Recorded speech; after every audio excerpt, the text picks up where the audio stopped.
Hello, everyone. My name is Sophia Crescitello, and I am very excited to present to you my community project for PHYSCI 121 titled My DMD Diary. My DMD Diary is a fictional handwritten journal right here that follows one individual's life through Duchenne muscular dystrophy. Each entry is written from their perspective, starting at age 4 and ending at age 25.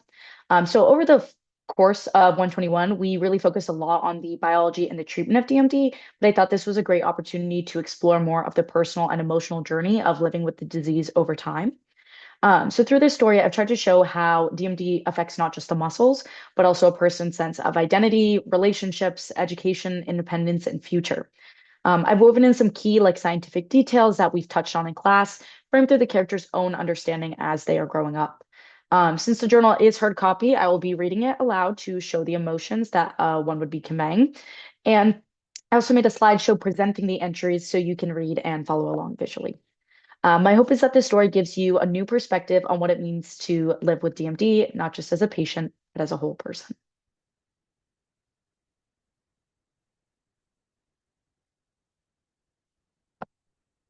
Now we move on to the entries.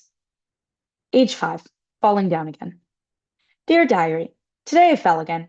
We were playing freeze tag and I was running and then boom, my knees hit the grass. I got dirt on my pants and my hands stung a little, but I didn't cry this time. That's the third time I've fallen this week. Mom keeps asking me if my legs hurt, but they don't. They just feel heavy.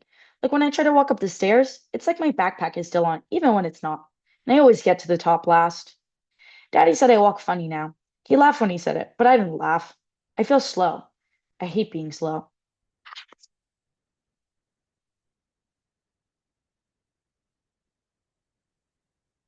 Age 6, a word I don't know.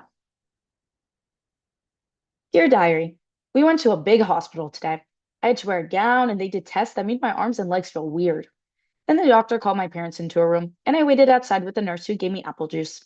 I like apple juice, but I don't like mommy sad. I could hear her crying behind the door. When we got home, they sat me on the couch and said I have something called Duchenne or Duchenne. I don't know how to spell it. They said that's why I fall down and why I walk different. I asked if I was sick, and mommy said, not exactly, but she looked so sad. So did daddy. I don't get it. I don't feel sick like when I had the stomach bug. My parents said I'll need medicine every day now, and to go to a new doctor who helps with my muscles. I just want to go back to school and play tag again. I hope no one asks me what's wrong.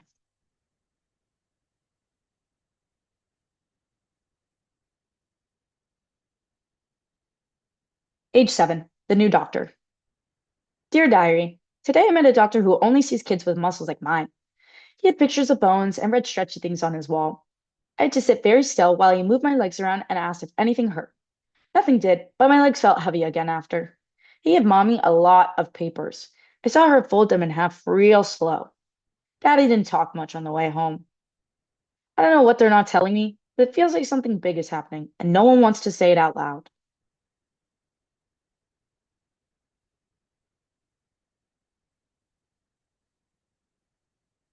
Age 8. I don't like gym class. Dear Diary, we had gym today. Everyone was playing capture the flag, and I just stood in the back pretending I was guarding our base, but I wasn't. I just couldn't run after anyone. Mr. R gave me a different activity, but it made me feel like I was being babysat. Tyler asked if I was hurt or something. I told him no, but I don't think he believed me. I don't like being the one who always has to do something else. It's like I'm watching school happen instead of being in it.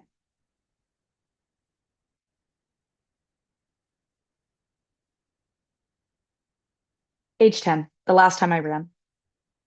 Dear Diary, I didn't mean for it to be the last time. We're on the blacktop after school, and I just saw everyone racing to the fence. I just started running too. Halfway there, my legs got really wobbly and I tripped. My knees hit hard and I scraped my arm. I don't know why, but I laughed. I laughed like something was funny, even though it wasn't. That was last month. I haven't run since. Sometimes I dream about running. Not fast, just normal. Like it's not hard. Like I forget something's wrong.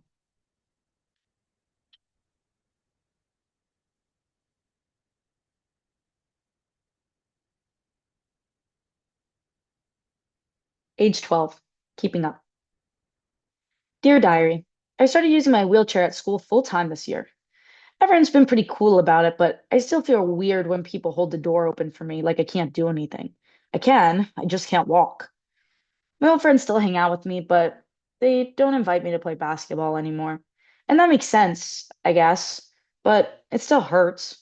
It's like I'm slowly disappearing from the things I used to love, and everyone else is just moving on. I know I'm different now. I can feel it in how my teachers talk to me. Super careful, like I'm breakable, or the way the nurse checks on me every time I cough. I'm not mad about needing help. I just wish I didn't feel so far behind everyone else. I just wish I didn't feel like I had to prove I'm still me.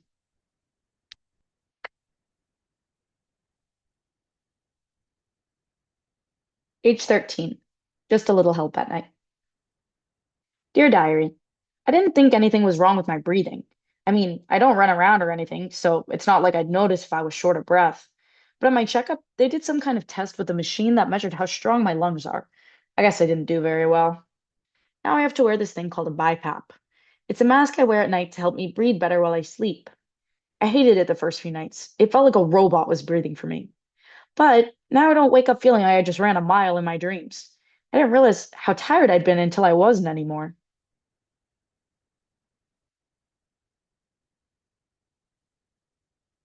Age 14, reading about DMD. Dear Diary, I spent all afternoon reading about DMD online. I found out it's caused by a mutation in the DMD gene, and that gene makes dystrophin, which keeps muscles from tearing apart when they move. Without dystrophin, every contraction basically just shreds the muscle a little. There was this one figure in a paper that showed dystrophin acting like a bridge between the inside of the muscle fiber and the outside support structures. The whole cell weakens and rips without it. The picture made me feel weirdly understood, like someone drew a picture of what my body feels like. My version is a deletion of exons 45 to 50. I didn't know what that meant until today. Now I know it's a frame shift mutation, which means the whole reading frame is messed up. The science is actually pretty cool. It helps me feel like I have something to hold on to. Even if they can't fix it yet, at least I can understand what's happening. And that helps a little.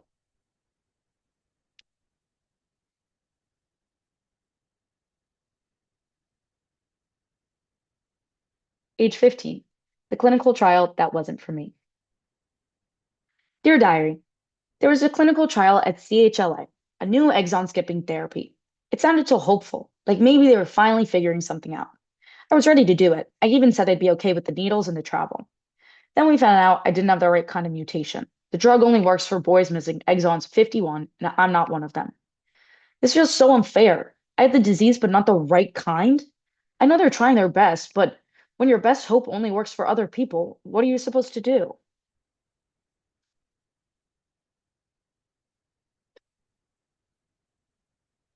Age 16. I have a crush and a feeding tube.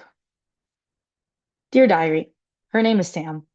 She has pretty hair and draws these amazing comics. We talked for like 45 minutes during chemistry, and I didn't stutter once. I don't know if she likes me or if she's just nice, but I can't stop smiling. At the same time, I got my feeding tube placed last night. My weight had dropped again, and I wasn't getting enough nutrients. It's weird, liking someone while also adjusting to a medical tube sticking out of your stomach. Feels like two lives happening at once. Sometimes I wonder what Sam would think if she knew everything, the real everything. But I also wonder if maybe she wouldn't care.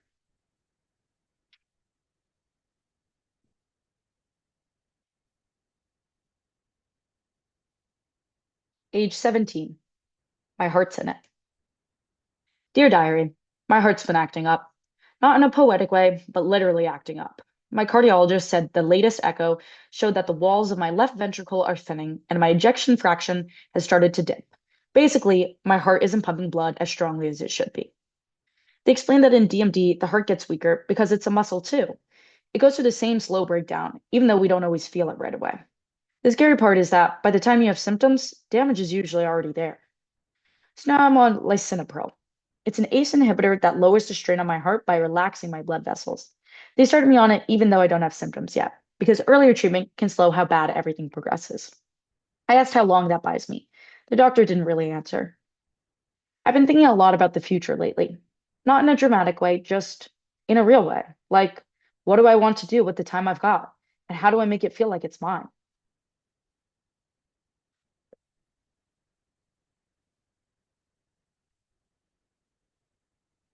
Age 18, college, kind of.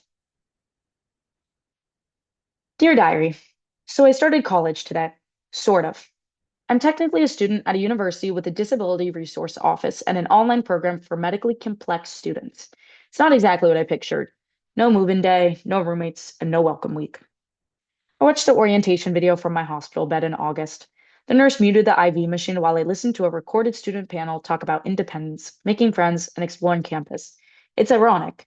How most kids get their independence when they start college, but I feel like I'm more dependent on others than ever. Still, I'm trying. I signed up for two classes, Introduction to Psychology and a writing seminar called Stories of the Body. I liked that one right away. Maybe I thought if I could write about bodies, about my body, then I'd feel a little more in control of it. The professors have been kind so far. I emailed both ahead of time to explain that I use voice dictation software and may need extra time if I have a respiratory flare up. I stress that I'm a strong student, that I care, that I'm not making excuses. Because that's the part people don't always see. That doing this college, that doing this, college, life, anything, from the seat of a wheelchair with a tube in your stomach and a mask beside your bed isn't brave or tragic or inspiring. It's just hard. It's planning your day around energy levels, bathroom transfers, medical appointments, and swallowing pills between Zoom lectures. It's fighting for normalcy in a world that never built itself with you in mind. But it's also learning and building and showing up. It's getting to start over, even when your start doesn't look like everyone else's. I don't know what this semester will bring, but I'm proud of myself for doing it. I'm still here, and that has to count for something.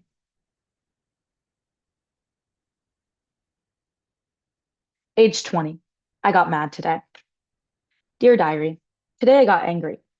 Not sad or tired or quietly frustrated the way I usually do when something inaccessible or unfair happens. No, this was full on burning anger. I rolled up to the cafe counter at school, just trying to order my oat milk latte like normal. Then I heard the man behind me ask, "Is he with a program?" At first, I didn't understand. I thought maybe he was talking about the university.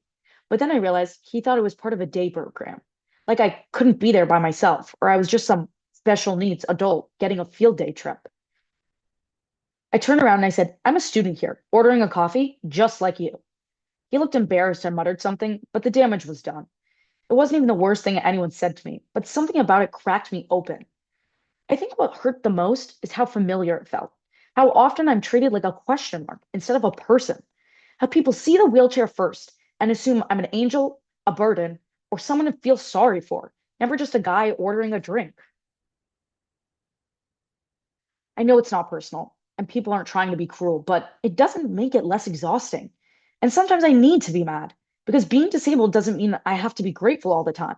I don't owe anyone a smile just because they held the door or didn't stare too long.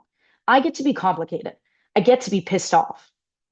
Maybe that's what today reminded me, that anger can be a form of hope, a refusal to accept the world exactly as it is.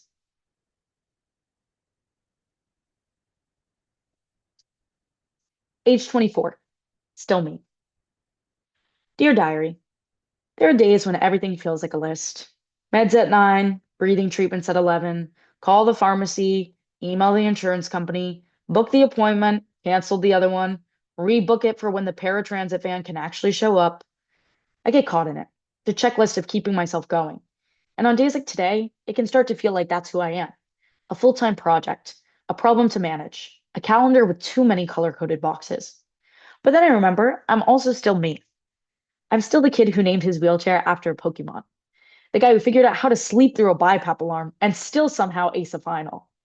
I'm the one who makes bad jokes at respiratory therapy and secretly likes when his physical therapist makes him do arm stretches because it means someone still thinks I can push back. I've been thinking a lot about legacy lately, but in the small moments.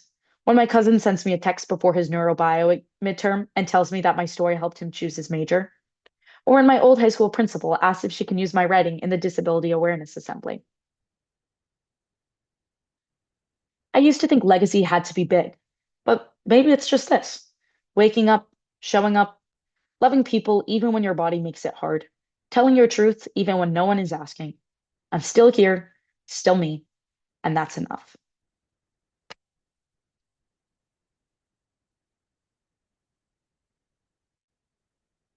Age 25, a life I'm proud of. This is the final entry. Dear Diary, today I turned 25. a number I wasn't sure I'd reach when I was younger. Not because anyone told me I wouldn't, but because I had trouble picturing what this age would look like for someone like me. I used to think life would narrow as my disease progressed, that with every loss, walking, lifting, standing, my world would shrink. But that's not what happened. Instead, I learned to live wider. I learned how to ask for help and how to give it in return.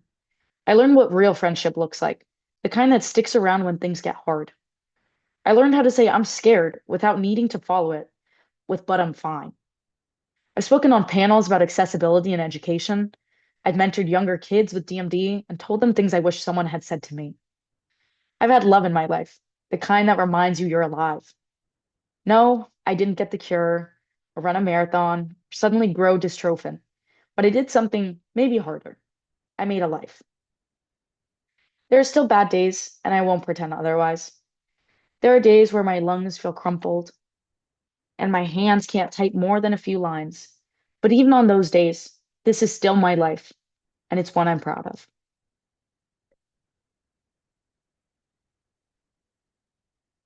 And journal. I hope you guys are feeling emotional and touched as I am just reading through all of that. Um, so I just wanted to conclude by reiterating how this diary may be fictional, but everything in it is real. The feelings, the fears, the small victories, the science, the silence, these are all drawn from the lives of people living with DMD.